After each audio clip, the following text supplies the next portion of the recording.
গ্রীষ্ম বর্ষা বিনীতি ভরসা। হ্যাঁ, বিনীত শপিং সিটি। নমস্কার, আপনারা দেখছেন হুগলি আপডেট। আপনাদের সঙ্গে আমি উষা। আসছি খবরে।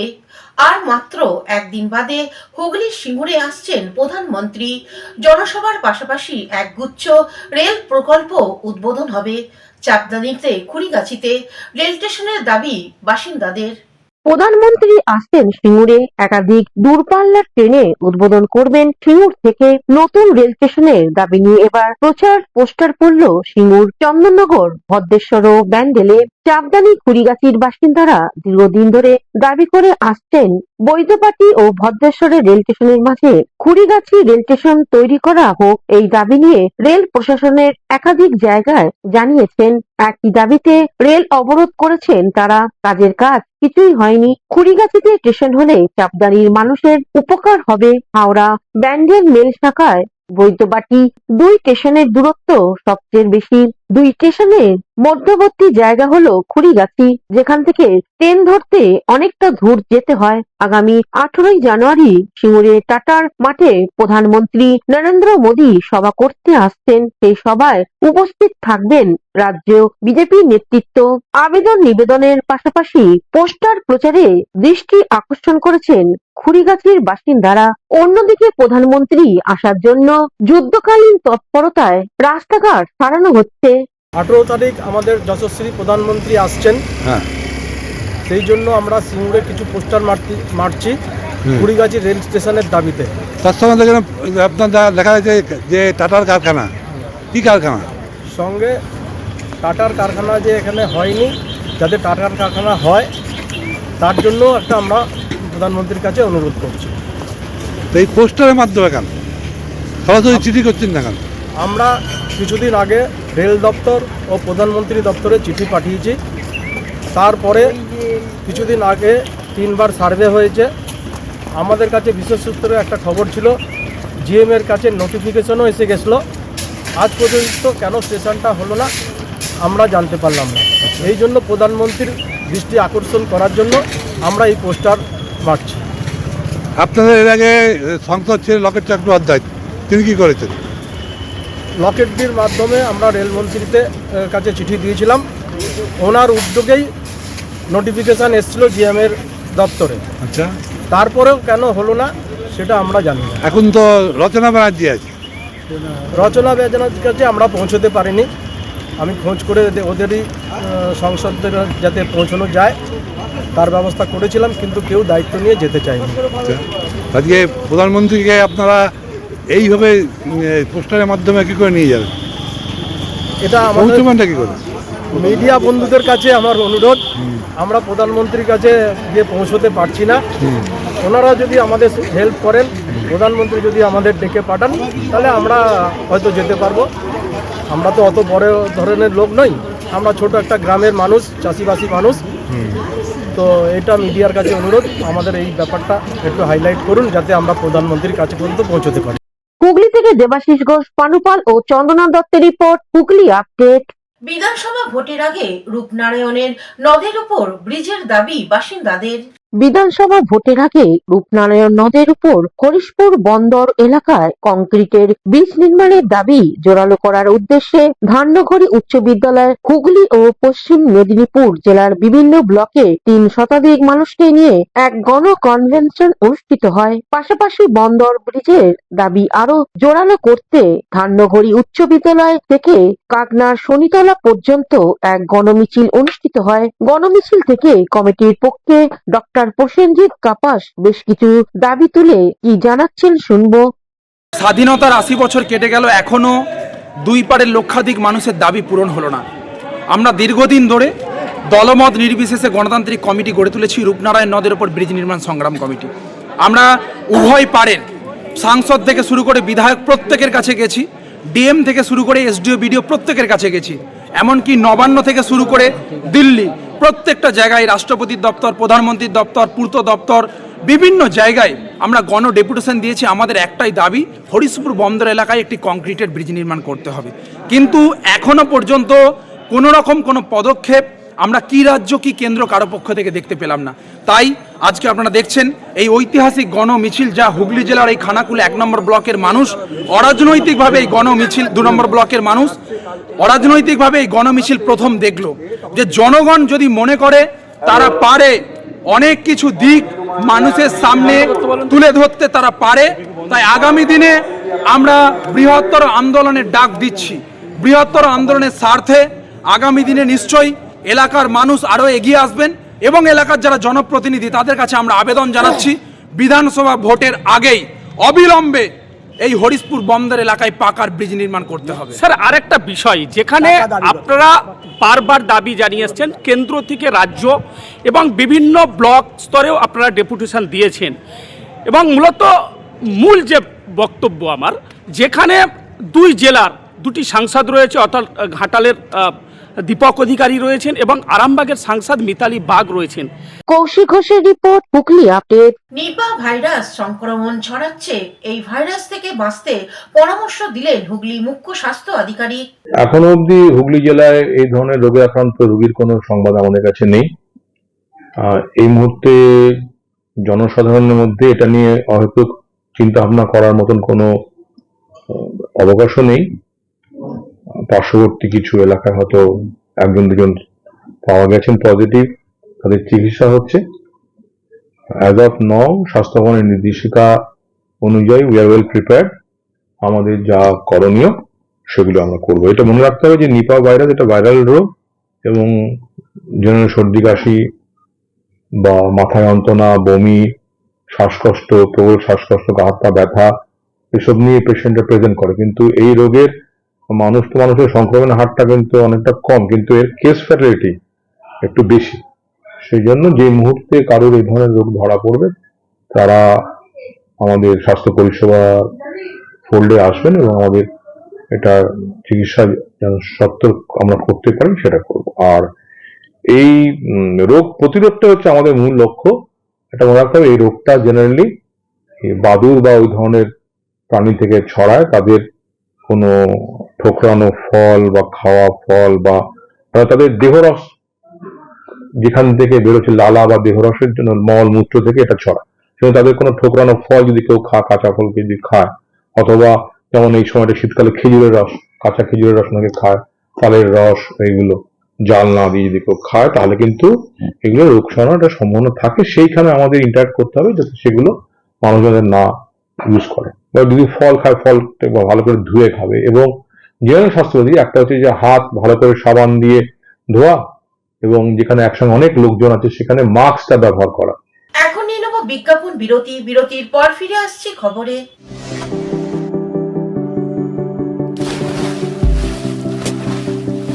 Fasten your seatbelts as you take a tour around your marine wonderland.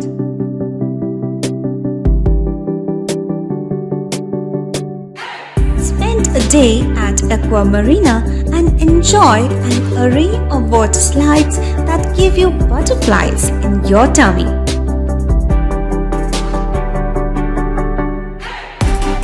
Aqua Marina is a holistic weekend destination for friends, family, and couples and offers magic to soothe your body, mind, and soul.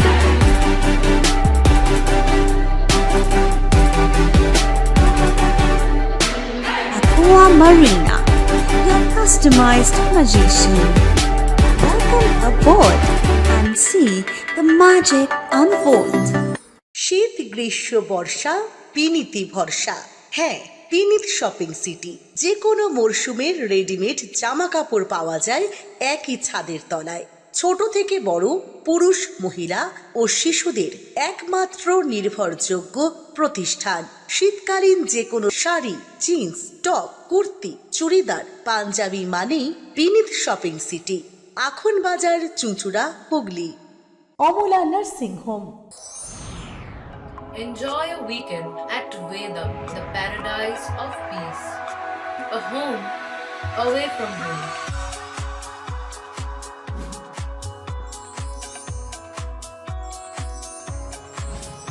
See yourself resonating with the nature. Vedam, welcomes you to create your best memories. স্বাস্থ্যই সম্পদ, আর নিজের স্বাস্থ্যকে সুস্বাস্থ্য রাখতে Bharati United sports foundation হুগলির সদর শহর চুঁচুড়া ঘড়ির মোড়ের সন্নিকটে আখন বাজার যোগীপাড়ায় আপনাদের জন্য নিয়ে এলো জিম অ্যান্ড ফিটনেস সেন্টার। আমাদের ব্যবস্থাপনায় রয়েছে personal training, weight training, gain strength, burn fat, build muscle, nutrition solutions, cycling. Admission ফি মাত্র 500 টাকা। জিমের সময় সকাল 6টা থেকে দুপুর 12টা এবং সন্ধে 5টা থেকে রাত্রি 10টা পর্যন্ত। আজই চলে আসুন জিম অ্যান্ড ফিটনেস সেন্টারে। আমাদের ঠিকানা যোগীপাড়া লেন, আখন বাজার, চুঁচুড়া, হুগলি। মোবাইলের যোগাযোগ 7980858461। Gym and fitness centre. বিরতির পর ফিরে এলাম খবরে। হুগলির চুঁচুড়া পেয়ারা বাগানে হিন্দু সম্মেলন অনুষ্ঠিত হলো। সংগঠিত হিন্দু, সুরক্ষিত হিন্দু। হুগলি চুঁচুড়ায় পেয়ারা বাগান ফুটবল মাঠে হিন্দু সম্মেলন অনুষ্ঠিত হলো। হুগলি জেলার বিভিন্ন প্রান্ত থেকে সপরিবারে হিন্দুরা সম্মেলনে যোগ দেন। স্বামী বিবেকানন্দের প্রতিকৃতিতে মাল্যদান করে সম্মেলনের সূচনা হয়। এই সম্মেলনটি সমাজসেবী অপূর্ব কুমার মিত্রর উদ্যোগে অনুষ্ঠিত হয়। সারা দিন ধরে যাগযজ্ঞ, ভোগ বিতরণ ও বিভিন্ন অনুষ্ঠানের মধ্য দিয়ে সম্মেলন অনুষ্ঠিত হয়। এই কর্মসূচি প্রসঙ্গে উদ্যোক্তাদের পক্ষ থেকে কি জানানো হচ্ছে শুনবো। আমরা এই হিন্দু সম্মেলনটা করছি আমাদের যে সনাতনী ভাই বোনরা জাতপাত নির্বিশেষে সবাইকে একত্রীকরণ করার জন্যে আমাদের এই হিন্দু সম্মেলন।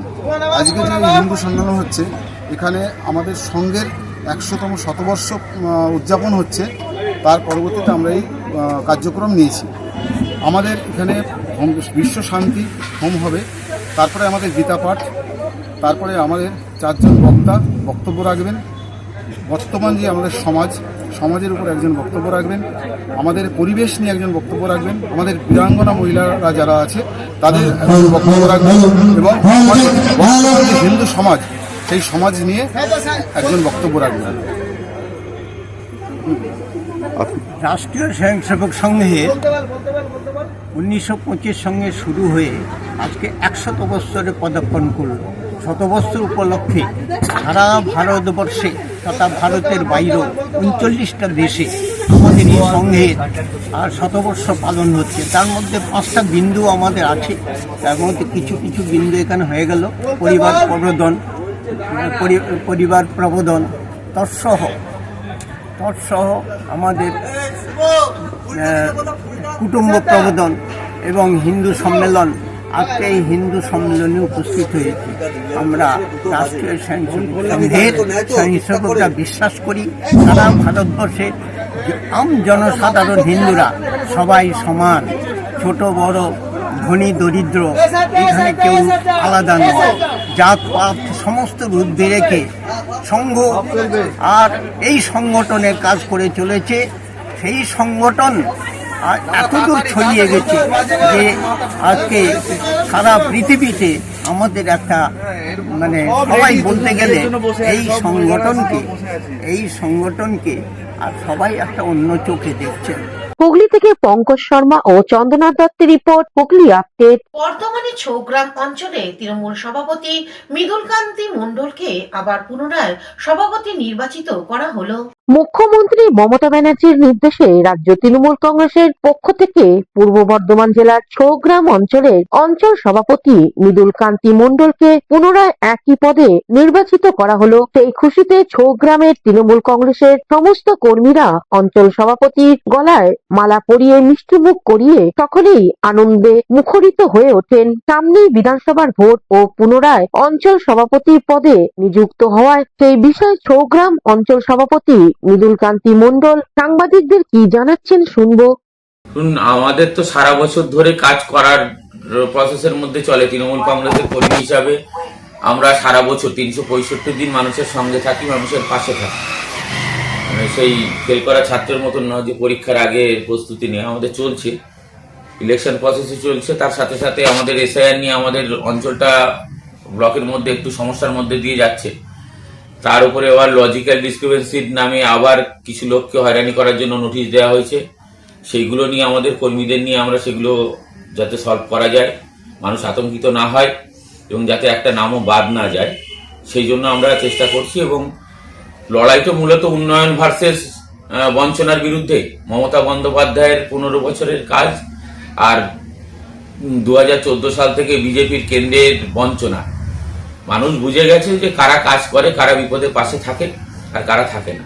তো আলাদা করে আমাদের নতুন করে প্রস্তুতি নেওয়ার কিছু নেই। আমরা জানি বাংলার মানুষ মমতা বন্দ্যোপাধ্যায়কে মেয়ের মতন, মায়ের মতন ভরসা করে এবং আমরাও সারা বছর মানুষের পাশে থাকি। এবং জামালপুর ব্লকে মেহমুদ খান সারা বছর জামালপুর ব্লকে কোনো না কোনো প্রোগ্রাম, অনুষ্ঠান, রাজনৈতিক কর্মসূচির মধ্যে দিয়ে যেভাবে কর্মীদের উজ্জীবিত করে রাখেন, তার ফল আমরা 2026-এ আগের বিধানসভার থেকে এবার আরো ভালো আশা করছি। Thank you. ছৌগ্রাম থেকে আশিস কুমার ঘোষের রিপোর্ট, হুগলি আপডেট। আরামবাগে ৫৫ বর্ষের গ্রন্থমেলা ও নাট্য উৎসব জমে উঠেছে। আরামবাগে ৫৫ বর্ষে গ্রন্থমেলা ও নাট্য উৎসব 2026 বেশ জমে উঠেছে। শীতের মরশুমে যখন দিকে দিকে উৎসব ও মেলা পার্বণ অনুষ্ঠিত হচ্ছে, তখন আরামবাগে গ্রন্থমেলা সমিতির উদ্যোগে ব্যতিক্রমী হয়ে উঠেছে বার্ষিক মেলার আয়োজন। আরামবাগ গ্রন্থমেলা ও নাট্য উৎসব হরেক রকম মেলায় মেতে উঠেছে আরামবাগ শহরের সংস্কৃতিবান মানুষেরা। গ্রন্থমেলা ও নাট্য উৎসবের পাশাপাশি বিজ্ঞান মেলা ও খাদ্য মেলায় বিজ্ঞান মনস্ক ও ভোজন রসিক মানুষেরা মেতে উঠেছে। সমগ্র মেলাকে সুনন্দিত এবং আকর্ষণীয় করে তুলেছে হরেক রকম ফুলের প্রদর্শনী। আজ ছিল মেলার চতুর্থ দিন। 11 তারিখ আরামবাগ ঈদগাহ জুবিলি পার্ক ময়দানে মেলার উদ্বোধন করেন বিশিষ্ট কথা সাহিত্যিক নলিনী বেরা। বিশেষ অতিথি হিসেবে উপস্থিত ছিলেন সুদূর ফ্রান্স থেকে আগত আমিরুল আরহাম। মেলা চলবে আগামী 19 তারিখ পর্যন্ত। মোট 81টি বিভিন্ন ধরনের স্টল রয়েছে এই গ্রন্থ মেলায়। আরামবাগ গ্রন্থ মেলার রীতি অনুযায়ী প্রতি বছরের মতো এবছরেও নানা অনুষ্ঠানের মধ্যে আজ কবি সম্মেলন অনুষ্ঠিত হয়। সারা রাজ্য থেকে প্রায় 70 জন কবি স্বরচিত কবিতা পাঠের অংশগ্রহণ করেন। জ্ঞান চর্চার এই মহৎ উৎসব তথা সংস্কৃতির মিলন মেলা সম্পর্কে উৎসব কমিটির সদস্য তপন মুখার্জি এবং সম্পাদক রাজেশ চৌধুরী এক সাক্ষাৎকারে জানান, 11 জানুয়ারি থেকে এবং আমাদের এই যে ডেটটা এটা ফিক্সড, প্রতি বছরই 11 থেকে 19 জানুয়ারি হয়। তাই এবারে আপনার উদ্বোধনে এসেছিলেন আমাদের সাহিত্যিক নলিনী বেরা এবং ফ্রান্স থেকে এসেছিলেন আমিরুল আরহাম। এবার চলছে শুধু যে এটা গ্রন্থমেলা এটা কিন্তু নয়, এর সঙ্গে আছে খাদ্য মেলা আছে, প্রতিদিন নাটকের ব্যবস্থা আছে, পুষ্প প্রদর্শনী আছে, সব মিলে এটা একটা অন্য ধরনের গ্রন্থমেলা। কত বছর হচ্ছে মেলাটা? এটা হচ্ছে কত 14-15 বছর হচ্ছে। আর প্রথমে এটা অন্য হাতে ছিল আর কি, অন্যটা করতেন, তারপরে তারা পারলেন না যখন, তখন একটা কমিটি গঠন করে করা হয়েছে। আমাদের প্রতি বছরই কবি সম্মেলন হয় এবং বিভিন্ন জায়গা থেকে হয়, স্থানীয়রা তো থাকেনি। যেমন এবছর ধরুন বর্ধমান থেকে এসেছেন, দুর্গাপুর থেকে এসেছেন, এদিকে আপনার কলকাতা থেকে আছেন, হাওড়া থেকে আছেন, চুঁচুড়া থেকে আছেন, মানে বিভিন্ন জায়গায়। হুগলি থেকে আব্দুল গাফারের রিপোর্ট, হুগলি আপডেট। এখনকার মতন খবর এই পর্যন্তই। প্রতিদিন দেখুন হুগলি আপডেট। নমস্কার।